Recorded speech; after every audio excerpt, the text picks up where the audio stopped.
tried to put some preface on this story before I get into it. I'm a Division I football player that play offensive line for those that don't know what that is. I'm basically saying I'm a big dude currently about 6'5", 300 out.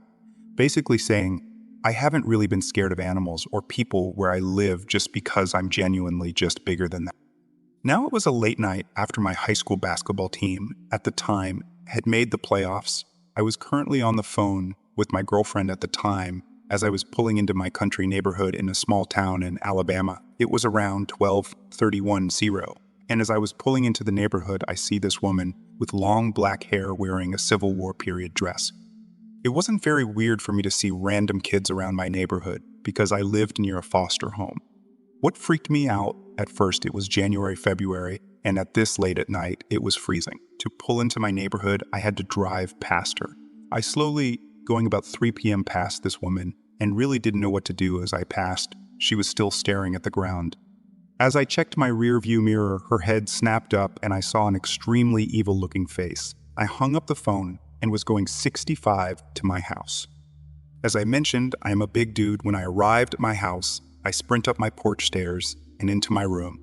Me being my size that woke everyone in my house up. My dad enters my room to check on me and me telling him everything that's happened. He asked if I was on anything, and I told him of course I wasn't. He told me to get some sleep, and I of course couldn't sleep. It popped in my mind I had a Latina neighbor that I was very close with who has long jet black hair. Instantly, I snapped her on Snapchat saying that was a good prank and you got me. She said she wasn't even in the state and didn't know what I was talking about. She sent me her location on the Snap map showing me that she was in Baltimore. That was it. There was no chance I was getting any sleep that night. I hopped on Xbox to tell all my friends about the events that just occurred. Of course, they didn't believe me, saying I was joking, and I told them how serious I was. At the end of the Xbox session, it was around 4:0 a.m. I had gotten off and was going to try to sleep. I went to my bedroom, and as I was walking past the blinds there, she was standing there in the one street light in my neighborhood. I slammed the curtains shut, peeked again, and she was gone. I have no idea what happened or what was going on that night. My dad and little brother have claimed to see the same woman years later in their own different stories. But this is my first post, so if you have any questions of any ideas to what was going on, let me know. Approximately 3 years ago, my spouse and I engaged in some casual home searching. Although we weren't in a position to afford a property at that time, we wanted to familiarize ourselves with the market for future reference. While exploring a pleasant neighborhood, we stumbled upon a potentially stunning 2-story house that appeared to be undergoing construction. The property boasted a generous size, and the house itself was around 75 complete. Although all the walls were present, there were no interior walls or paint, and the plumbing and electric systems were installed. Curiosity got the better of us, so we decided to call the real estate number provided to inquire about a possible tour. To our surprise, the agent encouraged us to explore the premises on our own. Strangely enough, there were no doors or fences restricting access. As my wife and I started making our way toward the house, a sudden wave of fear washed over me. I hastily retreated to the truck and took a seat. From my vantage point, I noticed something that hadn't been there before. Her 2 children and a middle-aged woman leaning out of the previously empty window frames. They seemed to be reaching out between the windows, and it became clear to me, and there was a fire engulfing the top portion of the house. The image wasn't entirely distinct. There was no mistaking it. Those individuals were trapped inside. Alarmed by what I had witnessed, I urgently instructed my wife to leave the vicinity immediately. I was so shaken up that she took over driving duties as we made our swift exit.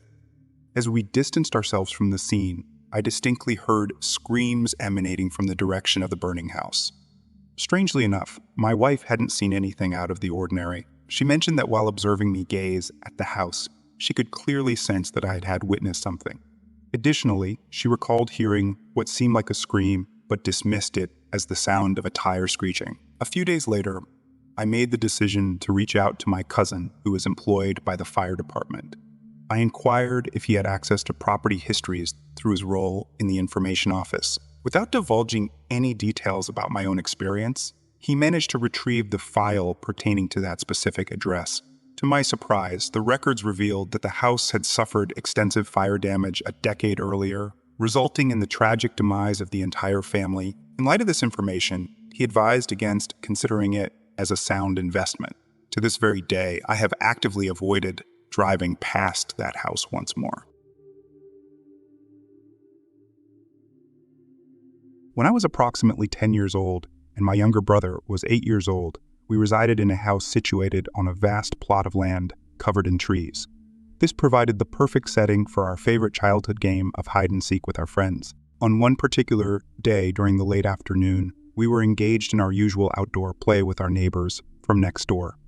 Meanwhile, my brother was diligently attempting to locate us. Intriguingly, I could hear his voice calling out my name from a short distance away, and there was an evident tinge of fear in his tone. Curiosity got the better of me, prompting me to investigate the source of his unease. As I ventured towards him, I stumbled upon a small clearing nestled under the protective canopy of trees. To our astonishment, this clearing housed an inexplicable entity that defied all logical explanation. It appeared to us as a colossal figure, entirely white in complexion. In the eyes of two young children, it loomed at an astounding height of approximately 10 feet. The sight before us held us spellbound for a moment, captivated by its sheer peculiarity. However, as abruptly as it materialized, it vanished with remarkable speed. It seemed to effortlessly glide through the surrounding trees, rendering our attempts to pursue it futile. Its movements were almost ethereal, as if it were floating through the air. We successfully tracked it as it crossed the road and made its way to the stream, and then it vanished from our sight. Naturally, we were quite shaken by this occurrence and hurried indoors to inform our parents. However, they were skeptical and suggested that what we witnessed might have been a large white dogs or something similar. We were firm in our belief that it was not a dog, but rather a towering figure emitting a white glow that simply vanished into thin air. We felt no fear when we laid eyes on it, and we never encountered it again. Nevertheless, to this very day, we are both certain that we did indeed witness something. We have contemplated the possibility that it could have been a spirit from one of the numerous old vehicles we discovered on our property. But truth be told, who knows for sure?